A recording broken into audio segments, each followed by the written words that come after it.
Hello, it's Joe Hyde once again with San Angelo Live. We're at the West Texas Legislative Summit, sponsored by the San Angelo Chamber of Commerce.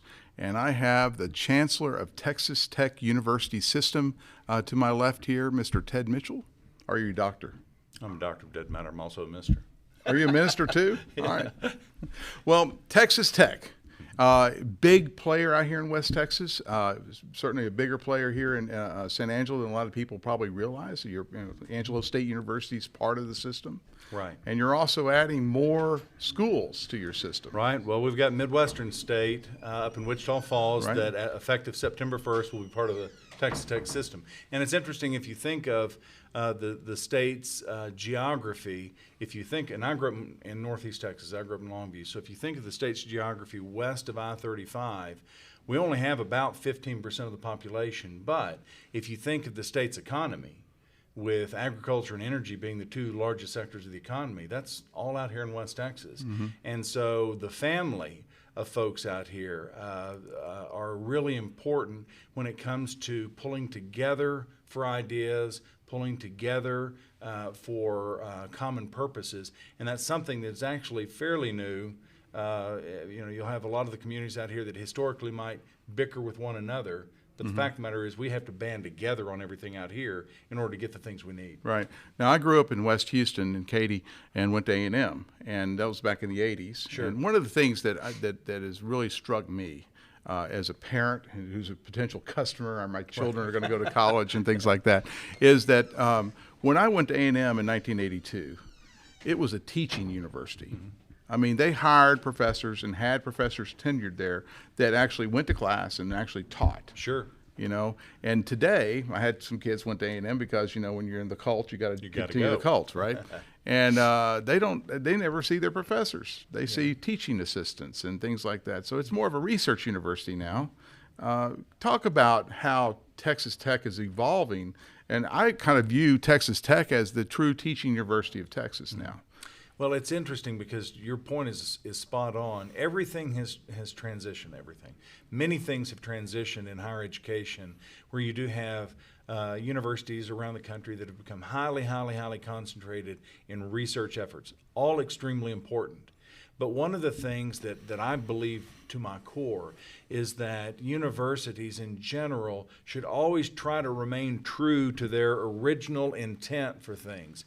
And if you think about, again, the efforts that we've put together in West Texas for things, and I'll include all the Angelo State the same way, Texas Tech the same way, West Texas A&M, these are universities where you want, when people finish from that university, you want them to be workforce ready in an area. Mm-hmm. And that's something that, whether it's our health sciences centers, the School of Medicine was formed in 1969 to produce, you'll understand what I'm going to say, Marcus Welby's. Right. To produce family physicians that are ready to step in to practices. Our School of Pharmacy, we require more hours of clinical training than any pharmacy school in the United States because you're wanting to produce pharmacy-ready pharmacists. Right. And so that's kind of the culture of West Texas. But to your point with that, Texas Tech University is a Carnegie Tier 1 research university for sure. And you can't get away from that thing once you get to a certain size. You have, research is an important part of your enterprise.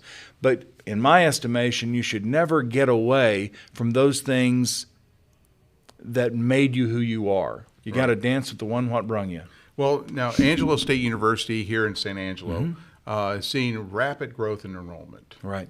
Why do you think that is? Is it because of the Carr Scholarship? I think it's leadership at the system myself.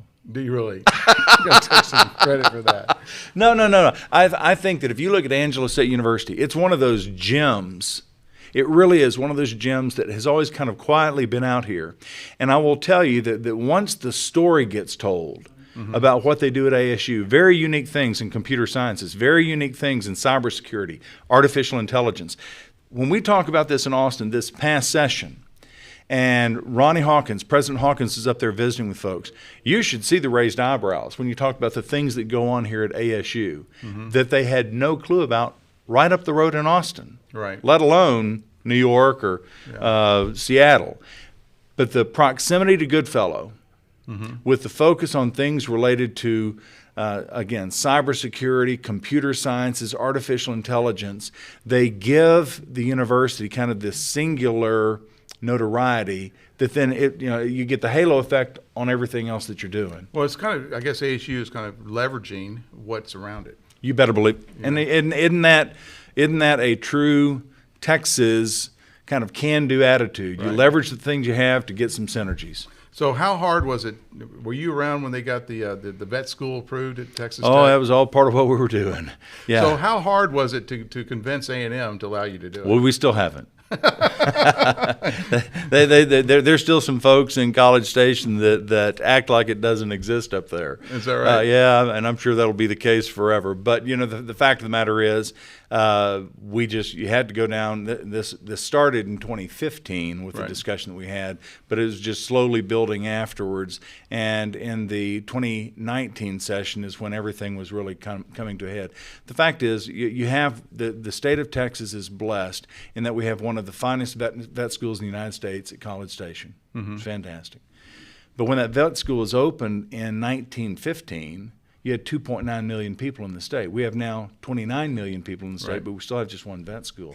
And if you look at the folks that have attended the vet school historically, going back over the last few decades, it has predominantly become young women from the population triangle, Dallas, Fort Worth, Austin, San Antonio, and Houston. And so as they come down there, they don't have life experience in rural areas.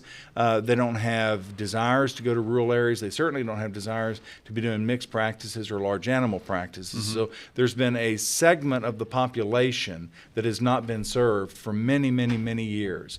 In fact, the coordinating board in the state of Texas. So you're talking about we need someone to work on cows. Fill a void. You better believe it. And large horses. Animal practices. Yes. Cows, horses, sheep, goats, things like that have just, it's an important part of our agricultural industry. Right. And we've just had fewer and fewer people willing to go there. You'll have counties where you may have one veterinarian, outstanding veterinarian, but the average age, if you look at the rural counties, is much higher than the average age of the veterinarians in the urban counties. Right. And so when Texas Tech was first authorized by the coordinating board to get a vet school in 1971, 50 years ago, the rationale was we need more large animal vets. Right. So the focus is you have to be very intentional. Just like with the med school, we're very intentional about bringing in folks that really want to be family physicians. Mm-hmm.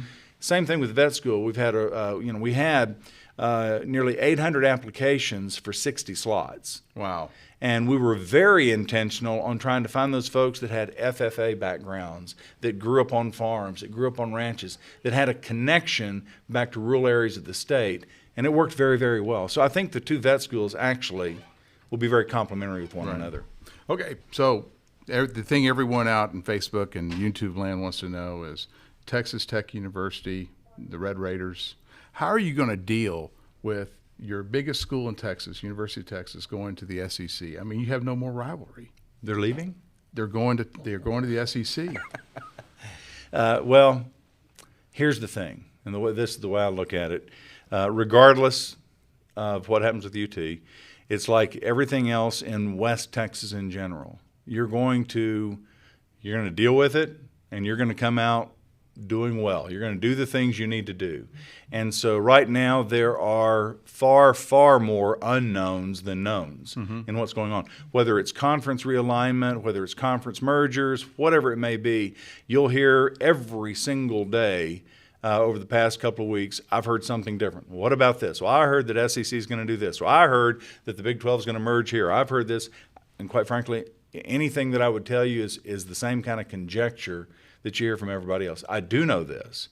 I do know that the commissioners are now speaking to one another in a way that they probably haven't spoken to one another in quite some time. You're talking about the Big 12? Big 12 with other commissioners. And I do believe that people are probably, for the first time, really looking at the way that the NCAA and the way the leagues do their business differently than they've looked at it before. It has become such big business. Right. There's a lot of money involved. I would imagine the fundraising and things like that.